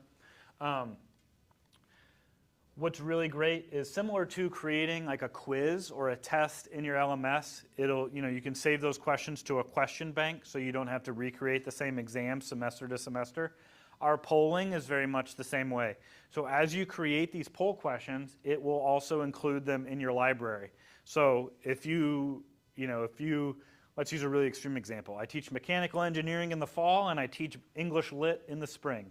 But if you want to have those like formative questions of how do you feel about this subject at the beginning, how do you feel afterwards, and you like to reuse those, you don't have to recreate those. You can just take your preloaded ones and drop them in where you want. So that's what these are down here. You're going to see some kind of goofy ones. In full disclosure, I am a professional wrestling fan. All right, so that is why one of my questions is click on Randy Savage's sunglasses, which is a really great picture of the Macho Man. We also share our birthday is the same day on the calendar, November 15th. Also Jamie Lee Curtis. So if you see me running, there's a guy in a mask chasing me. And you can see some of these other ones. But let's say, yeah, is this dog? I forget what question. So that was obviously a hotspot question. Oh no, there was another. This was just a multiple choice one. I think it was for one of the other videos in the course. So you can see some of them are a little sort of goofy, but pretending this is going into my mammalian histology course. Right now I can see, and it gives me the video counter, so I can see exactly where I want to place these in reference to the content. So we're at 000 right now, so I want an opening question. Before you can even start the video, I want you to answer this question. So let's go with histology is the study of what? So this is a preloaded question. You didn't know either before I. So we're going to go ahead and click, and I have also included that it requires an explanation or a justification for the response. So I'm going to click Add Poll. And so now, right at the start of this player, I'm going to have to answer this question as a student. I'm going to highlight this now. We are looking at this through the eyes of an instructor. That's why it tells me what the correct answer is as we're building this. As a student, when I'm actually going in to view this as a student, it will not show me a correct answer until I've answered the question and submitted it. So when you see that, it's always the most common, like I can see the fear in some like faculty's eyes when we go through this, like they're going to see the answer. They don't see the answer. I promise you they don't. Because I've tried to test it and break it as much as you have. All right, and then let's say here at the 5-second mark, we need to add another type of question. So here, these are the kinds of poll questions that you can create and add. So numerical would be the answer is a number. Or so it can either be an exact number or you can set a range for it. Yes? Okay, about the question. Yes. Okay, this is for a class. Mm-hmm. How do you keep, I mean, everybody's not going to be watching at the same time. Mm-hmm. So how do you keep them from sharing answers? That is where I think including a justification can be very helpful. So something that's going to be more subjective to that person. And I think it does encourage some sort of like reframing of the kinds of questions you might be asking. So So you wouldn't be able to shuffle answers or shuffle questions or anything like that, right? on the ordered list option, which is like ranking or like putting things in order, it does shuffle those as it presents to them. So my encouragement is to really use the justification feature. Give me an answer, tell me why, or at least for some of the embedded questions, I think if you're trying to give like an actual quiz through it, you might not have the best experience with it. Similar, I've had some instructors who are also like, I need to see 100% video views in order for me to mark this student as full credit. That'd be nice, but I think it's a little too strong of an approach, because I don't even think you guys have listened to 100% of what I'm saying. And I don't take offense to it. Like, we're all human, it's the late afternoon, we've eaten tacos, we're gonna daydream a little bit. So it's, I don't, especially on the video views thing, like requiring 100%, I think what you're really doing is really encouraging students to hit, and then they're just going to walk away. I'm going to go walk my dog while this 45-minute video plays. So the embedded polling is a way to create some additional engagement in that sense, but also just getting a better idea of where they are in reference to the course material. What's their learning like? How confident are they in it? And if you need to give a quiz or you need to give a test, that's where I would actually say probably use the LMS's native function, where you've got some of that expanded capability, because that's what it's designed for. So it's just like answering questions at the end of a story, pretty much. Yeah, I mean, you can. I'll have to see if I can find some like really good like formative style questions.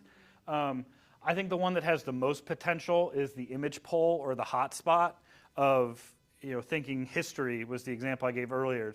You've got a picture of the Constitution, and you can ask a question. It's like, click on the part of the Constitution that deals with the executive branch.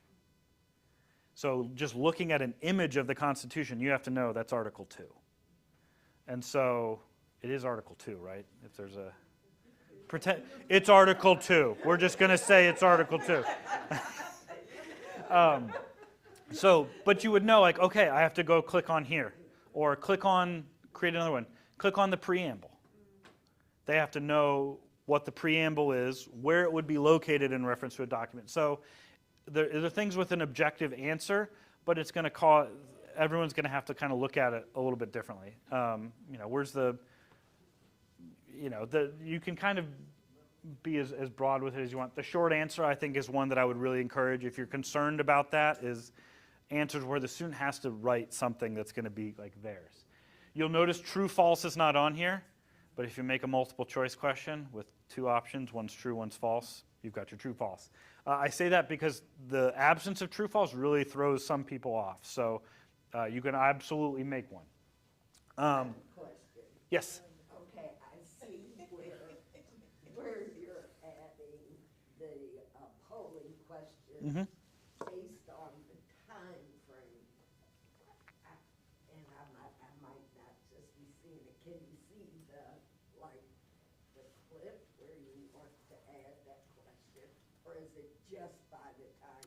Yeah, so that's a great clarifier. Thank you for asking that. So I'm going to hit mute here. But if I hit play, this is the video as it's playing back. So I can be listening and know, like, okay. So even if let's say I'm sitting at my desk pre-recording something, now I can say, I'm going to stop talking now, answer the question. You don't have to say that. You can just drop the question right in there. And so you could finish your sentence, wait a couple seconds, and then like drop it right in if you wanted to. But that's, I'm just sort of giving very kind of easy examples of just I can kind of click ahead. So if you wanted to just come up with, I just want to make sure they're answering something to make sure they're getting through it, you can just randomly click as you want. Or if you know that something here, you cover something here, pretend this is a 52-minute lecture. Let's say you cover this at the 10-minute mark.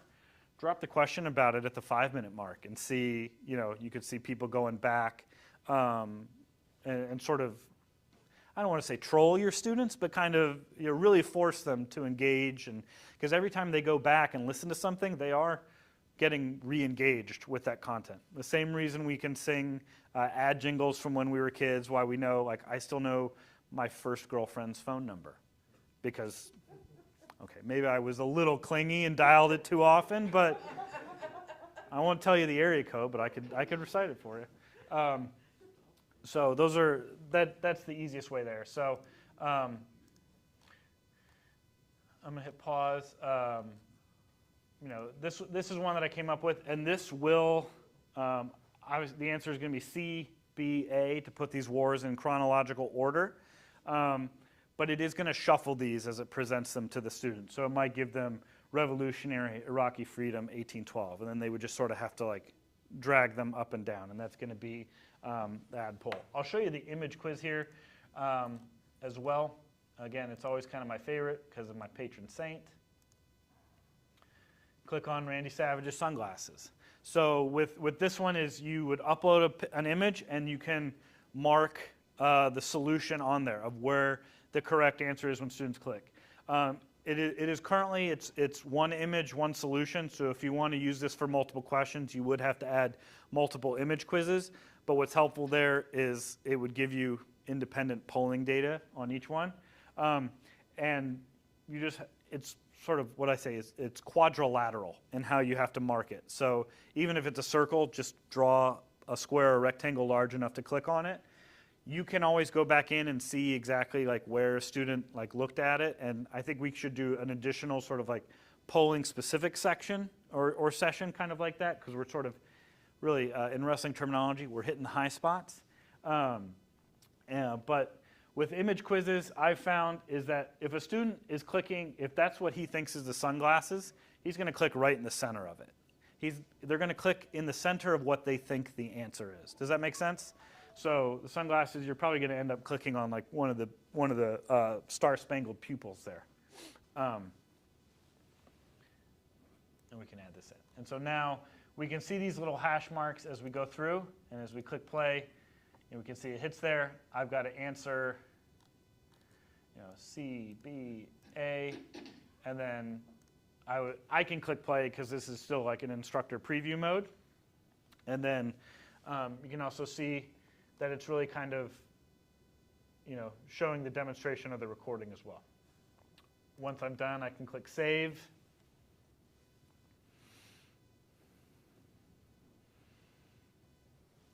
And when I come on out to my library,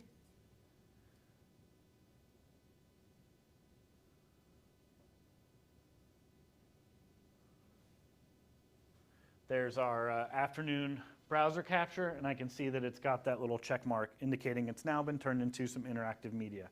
So as I share that forward into my courses, it'll have those embedded questions included in it. So, and you can go back in, you can remove those questions later on. If you wanted to go in and edit those polls, you could change the questions out if you want to, just by going into that little add poll area. Very quickly, So the ad poll is like a poll bank? It's not divided by course, it'll just be kind of all the polls I've made will be kind of in one. Correct. Yep. And there is a search bar function there. So if do like a partial search, of what is Rosebud at the end of Citizen Kane? You can just type in Citizen Kane, and it'll bring up like that question. It's the sled. I'm sorry if that spoils it for anybody. I've actually never seen Citizen Kane. It's just been spoiled for me so much. I doubt it's better than Casablanca, though. Let's be honest. So we have a little bit of time left. Please bear with me as I want to show you the analytics, and I want to show you what this looks like in Canvas, so you can kind of get your mind jogged on that. So I'm going to click back into our mammalian histology course so we can look at these analytics.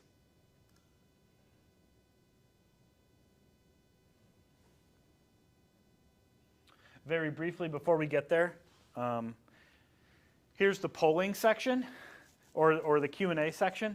So this is where this is toggled to all questions. So these are all questions which students have asked throughout this course. And I can see them right here. And I can go in and I can answer them without having to click into like each specific video and opening that up. I can filter that as well if I want to look at like a specific video. Under polling, I've just got the one piece of interactive media here, but this is extremely helpful because now I can see a breakdown of the poll within that question or the embedded polling. And I believe there are also some activity slides on some of these PowerPoints. So I can select, which lesson. Let's see, I want to do the nucleus video quiz. And now this is the data that gets generated. So I could look at a specific question within that quiz, but also, and you can see this is why it's important to have it either loaded in an LMS or Echo 360, is to get the names of the student responses. And I can also get a question-by-question breakdown. So 2 out of 3 respondees have gotten this correct. Obviously, that means 1 out of 3 did not. I've got 2 respondees, so 40% of the class never even got to the question. And I can get a response rate down there as well as see who it is. Over time, this is related to like this quiz in this specific course. In your library, when you click on a video, there's also analytics for that video cumulatively across everywhere it would be posted. So we try to, if it's data you want, we're going to give it to you. So you're going to be swimming in it. And that's really all very, very helpful for you. Under the analytics portion over here, this is sort of like a bar graph, a colored legend bar graph representation of all the ways students can engage with content. So video views, the note events, poll responses, slide deck views, the Q&A or that discussion forum, and confusion flags that they were clicked. I don't expect everyone's analytics to look just like this. Looks like this because I intentionally made it look like that with my own demo students. The school I used to work at, Wilkes Community College, was the blue video views almost the whole way up on almost every course because that's what was important to the instructors. I've got other schools where it's half and half of different categories.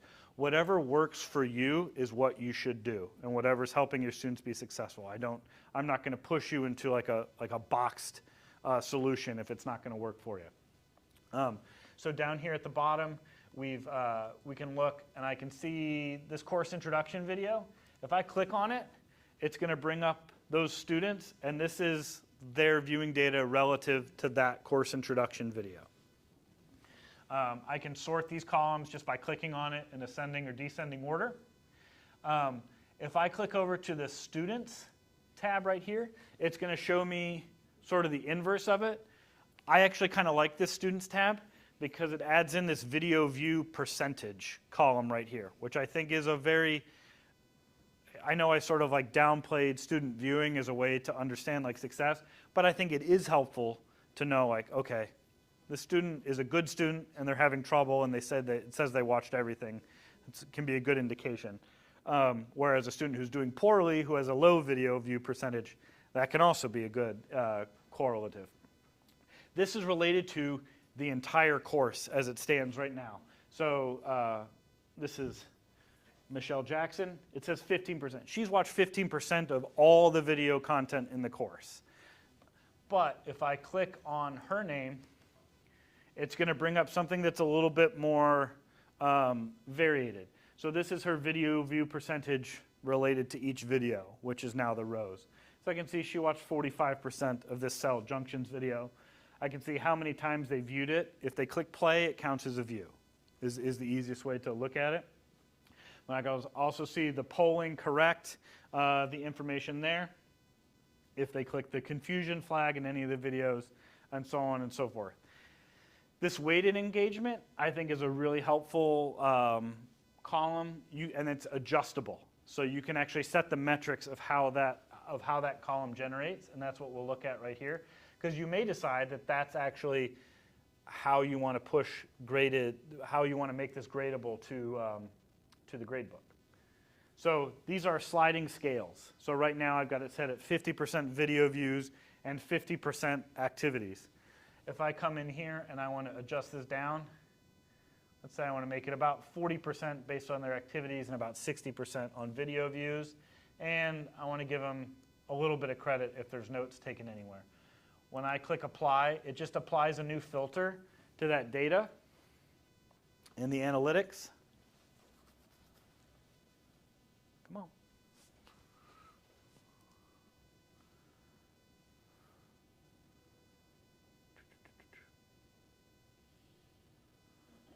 had such a good flow going here.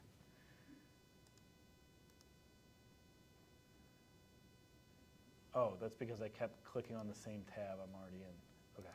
It's late. We've all eaten a lot of tacos. So as we click back onto the students page, we'll see that weighted engagement column looks a little bit differently than it did before. That's because I've changed the filter through which that column is generated.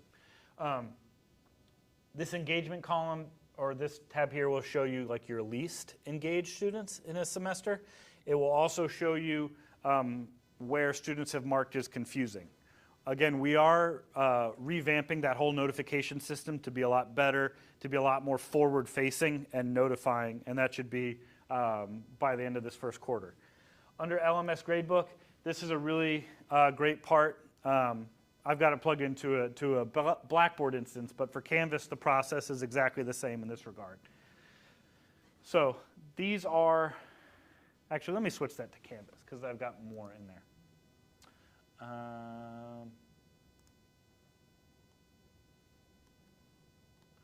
So here is, this is what the link name looks like in Canvas, and then this is the content that it's linked to in Echo 360. So they don't have to be the exact same name, especially, which is really helpful if you forgot to name it and it's just say link to untitled, but in the class it's linked to, Unit 1 test review. Under metric to export, I've got some options. Activity participation. There were 10 poll questions. They answered all 10 of them. They get 100%. They participated. Activity score would be there were 10 poll questions. They got 7 of them correct. They get a 70%. Attendance is sort of an interesting metric, and that is like they entered the classroom or they clicked the link to interact with it. Sort of your student walks through the door and sits at the desk. They attended class that day. They might not have raised their hand. They might not have done any work, but they were present at a minimum, so they can get credit for that. And then engagement pulls that weighted engagement column as their metric for that specific video. So, and this happens really quick. There's this little arrow right here on the right. We'll click on it. Basically, it's going to tell you that if there's something in that column already, it's going to overwrite what's in there. So if you did this at the end of week 1 for this course introduction, and you do it again at the end of week 8 for the same video, it's going to overwrite the week 1 data with the week 8. So if other people went in and watched it later, you can kind of add those in. So we're going to click OK. Down here at the bottom, I think this is really great, is the link name. It says Echo University North America, and it's a link to the entire section's worth of video. And that's a really great way for me to kind of pull all of these kind of all at once. I'm going to click that arrow. I'm going to click OK. And now I can choose which videos I want it to pull. So I want it to do all of them. And now I'm going to click export. And it's going to send those over all in like the one column. So that's a great way to do it, is like, hey, I'm going to give you the whole semester to watch all these videos, to engage with them. And then once we pull that over, or you can say there's a number of poll questions throughout here, or you can just say it's a part of your grade, and I'll do it at the end of the semester. You can kind of be as vague or specific as you want. Students do like specificity, I've noticed, specifically on the grade book, but that's up to you. And that's how you would export that over. Very, very quickly, I'll show you what it looks like in Canvas. I'm going to jump onto my laptop here real fast. Oh gosh, standing next to that guacamole smells so good. I went to college in San Diego, so like guacamole is a part of my DNA. And it should just be, what is it? Number First, no, the next one. Yep, there you go. Woo. You gotta focus on one side. That's true.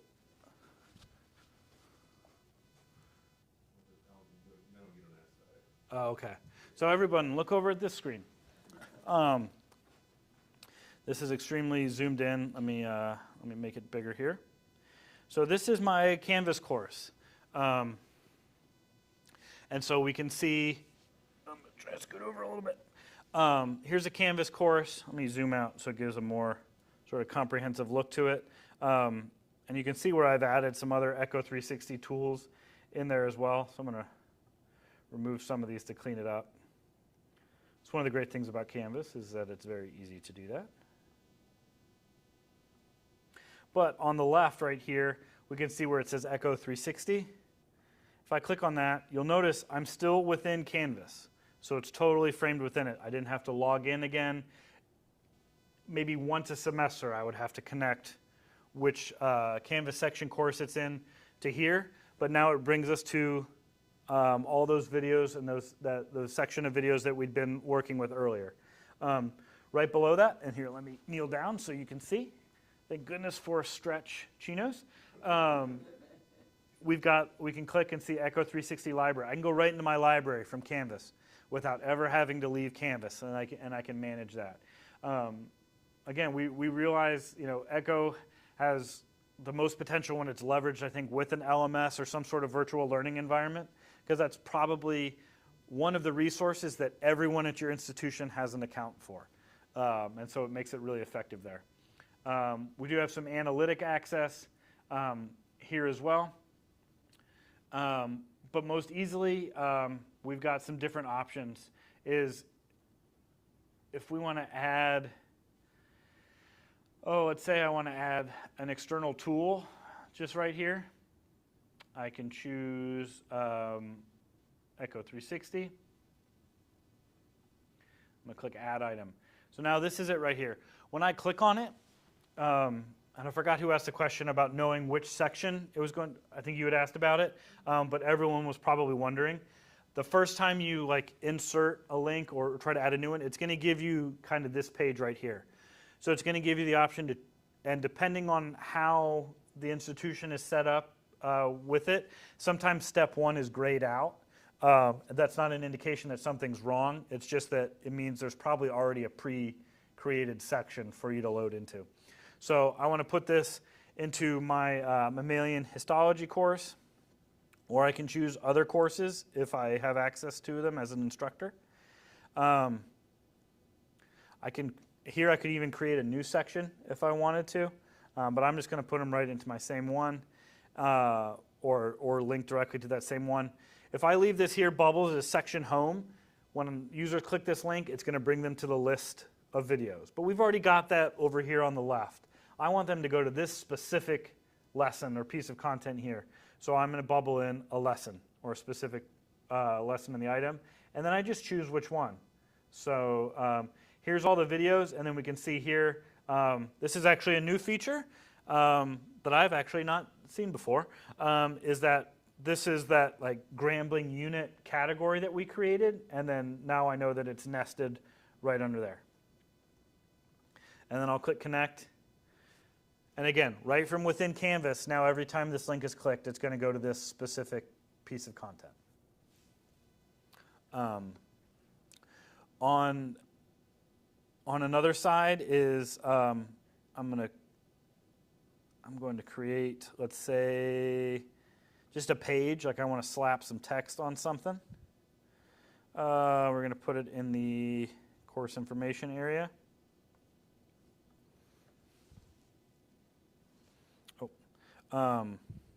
And here I'm going to edit this.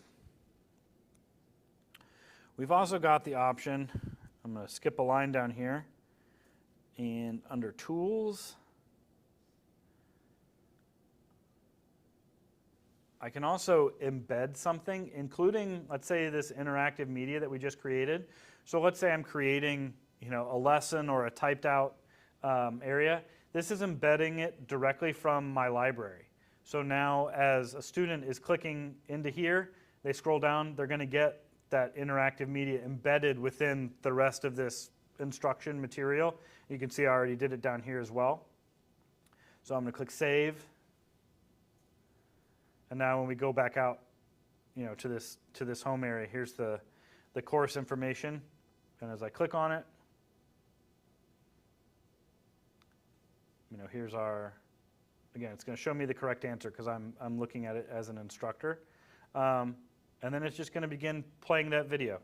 So as a student, it's embedded directly into there. Because they're logged into their Moodle account and then interacting with Echo 360 material or while logged into Canvas, sorry, I'll never get Moodle off my brain, it'll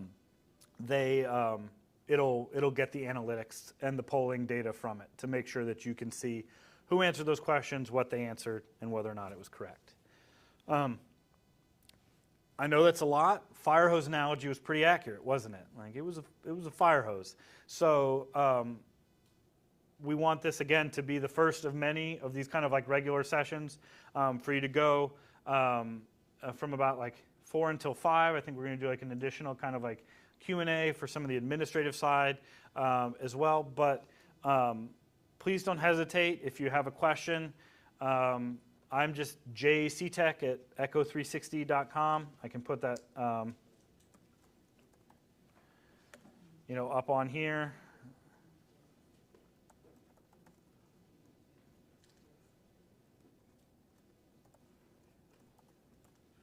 And let me make this super huge for you. And that's my email address. Feel free, if there's a question, or if my working philosophy is if I get a bunch of the same question, we're going to do a Zoom session on it so we can make sure everyone gets their questions answered. And even if it's more of like an office hours that all of your students, I'm sure you wish they would come to more, but just like hey, I'm going to be here open for questions for 30 minutes. Pop in, get your question answered, and if you got to go, no judgment. We're all pretty busy. So. Again, thank you so much for having me. This was really spectacular. Food aside, the people great as well. So if there's anything I can do for you, please let me know. But thank you so much.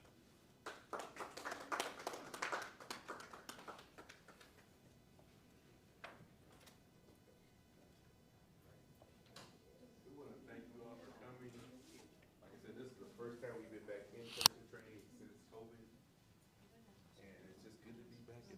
It is. It feels With the good. grace of our faculty and administrators. Dr. Beth, I'm glad you could join us because you serve both sides.